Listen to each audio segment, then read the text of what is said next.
Diamonds have intrigued humans for thousands of years. Their sparkle and hardness captivated our imaginations, leading us to believe that they possessed supernatural qualities. They were said to be impervious to damage and even capable of granting wishes. Legends speak of fierce creatures guarding these precious stones, adding to their allure and mystery. But the truth behind diamonds is often overlooked. Join us as we delve into the surprising history of these gemstones, exploring their real origins, uses, and the impact they had on world history. Our journey begins in ancient India, where diamonds first captured human attention. For centuries, Indian craftsmen prized their hardness and used them to polish ceremonial axes. This practice dates back to around 2500 BC, making it the earliest evidence of diamond use. During this time, people believed that diamonds were fragments of fallen stars, lending them an otherworldly charm.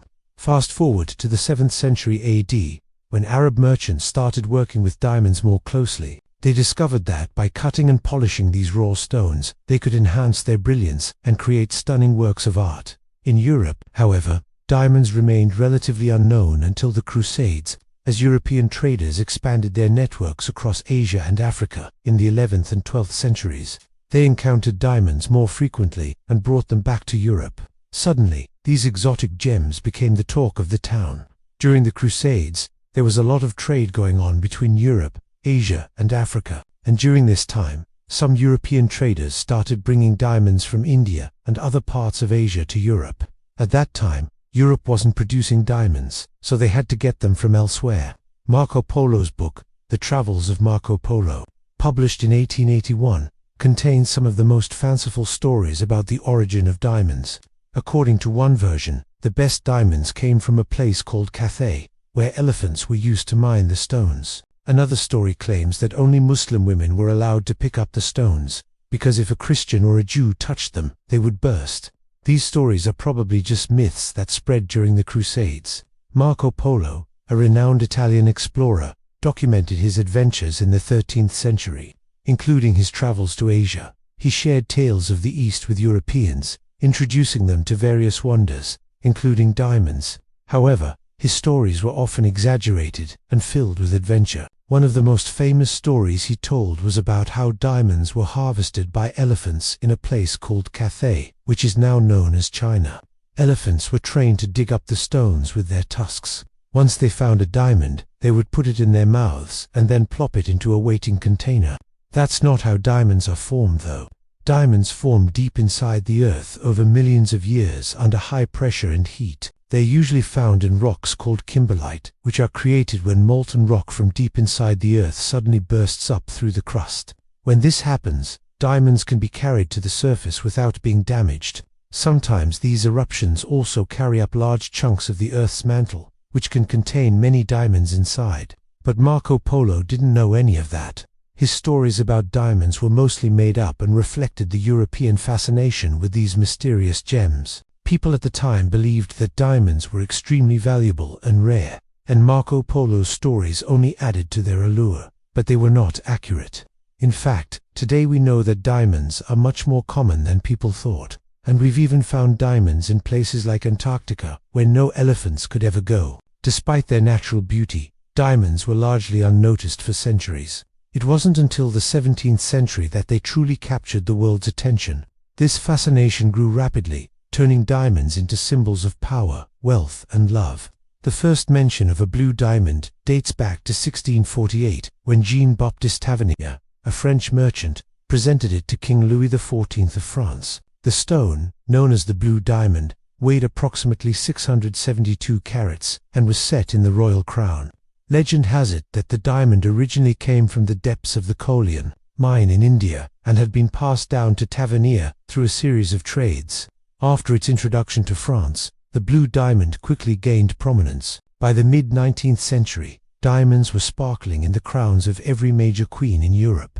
Queen Mary of England proudly displayed the 105-carat Kohinoor in her crown jewels. Napoleon's wife, Josephine, flaunted the 128-carat La Perron, and the Spanish crown jewels featured the 167-carat Isab diamond. Even the Russians got in on the action with the 315-carat olive diamond gracing their crown jewels. It seemed like every country wanted their own dazzling centerpiece.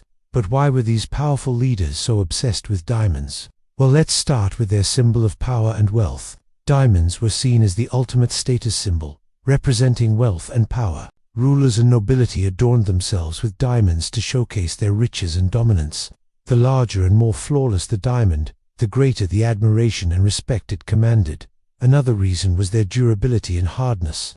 Diamonds are the hardest natural substance on Earth, known for their resistance to scratching and breaking. This durability made them ideal for use in jewelry and crown settings, as they could withstand the test of time and the rough handling that came with frequent use. Plus, they were associated with magic and religion. Diamonds were believed to possess magical powers, offering protection against evil spirits and bringing good luck. They were also mentioned in religious texts, further enhancing their allure and mystique.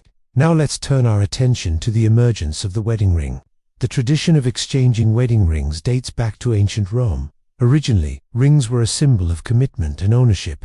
Roman men would present rings to their wives as a way of showing that they were taken. The practice then evolved to include engagement rings, where a man would propose with a ring before the official ceremony.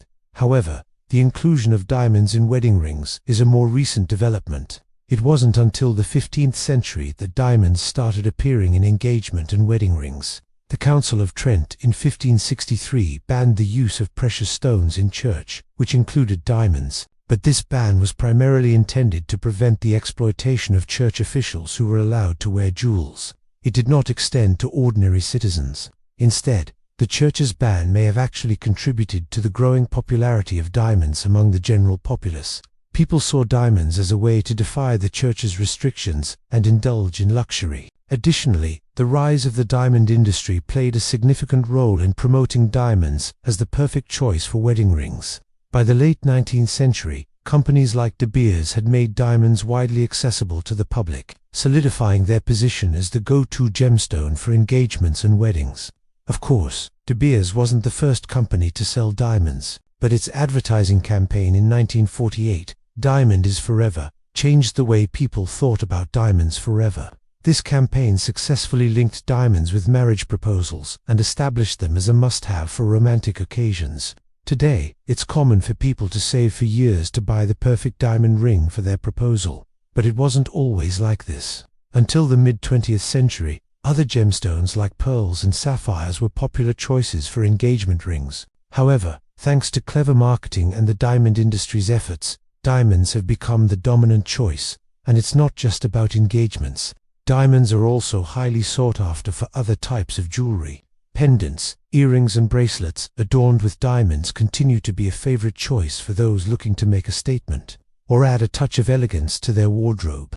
Whether it's the sparkle, the hardness, or the perceived value, diamonds hold a special place in our hearts and jewelry boxes. While their association with power, wealth, and romance may seem superficial, diamonds continue to captivate us with their timeless allure. But that doesn't mean everyone loves diamonds. Some people see them as a symbol of inequality and exploitation. Others prefer more sustainable or ethically sourced gemstones. Regardless, diamonds remain a significant part of our cultural landscape, reflecting our fascination with beauty, rarity, and extravagance.